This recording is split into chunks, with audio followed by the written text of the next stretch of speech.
Good morning. कौन कौन से important stocks in news? Titan सबसे पहले रेडार पर रखेंगे, जहां पर टाइटन के केस में थोड़ा सा परफॉर्मेंस फीका रहा है, क्योंकि अनुमान था 990 करोड़ के आसपास का प्रॉफिट आएगा। यह आंकड़ा है 705 करोड़ का। रेवेन्यू सिर्फ 13% बढ़ा है, 13,215 करोड़, जहां पर एक्सपेक्टेशन 13,520 करोड़ की थी। और EBITDA 16% की गिरावट दिखा रहा है, 1133 करोड़ का फिगर है, एक्सपेक्टेशन 1435 करोड़ की थी। तो उस लिहाज से कई पैरामीटर्स पर ये आंकड़े दरअसल मिस है। मार्जिन्स के फ्रंट पर भी मार्जिन्स हुए हैं कॉन्ट्रैक्ट, 8.6% पर आए हैं, एक्सपेक्टेशन थी 10.6% पर। लेकिन एक जो चिंता बढ़ा रही है वो ये है कि कंपनी ने FY25 के लिए अपनी EBIT मार्जिन की जो गाइडेंस है उसमें खासी कटौती की है।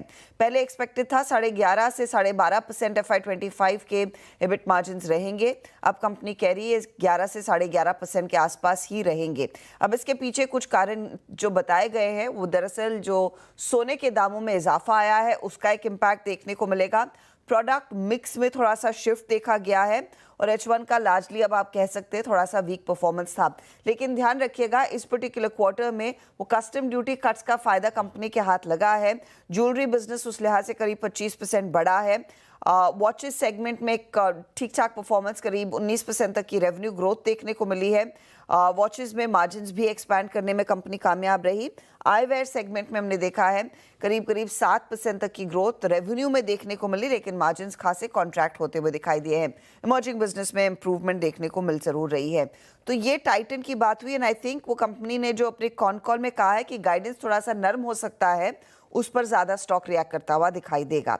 डॉक्टर रेड्डीज के केस में भी नंबर्स जो है वो निराशाजनक है। 1342 करोड़ का मुनाफा, जहां पर अनुमान 1470 करोड़ का था। रेवेन्यू 16% से ज्यादा बढ़ा जरूर है, ये एक्सपेक्टेशन से ज्यादा बेहतर है। 8000 करोड़ प्लस नंबर देखने को मिला। EBITDA 3.5% बढ़ता हुआ मिस है और मार्जिन्स 28% का अनुमान था, आए हैं करीब 26% के आसपास। तो वहां पर डिसअपॉइंटमेंट जरूर देखने को मिला है, प्रेशर्स देखे गए हैं। आज आप स्टॉक्स के लिहाज से हिंदुस्तान जिंक रेडार पर रखेंगे, जैसे आप हेडलाइन में मेंशन भी कर रहे थे।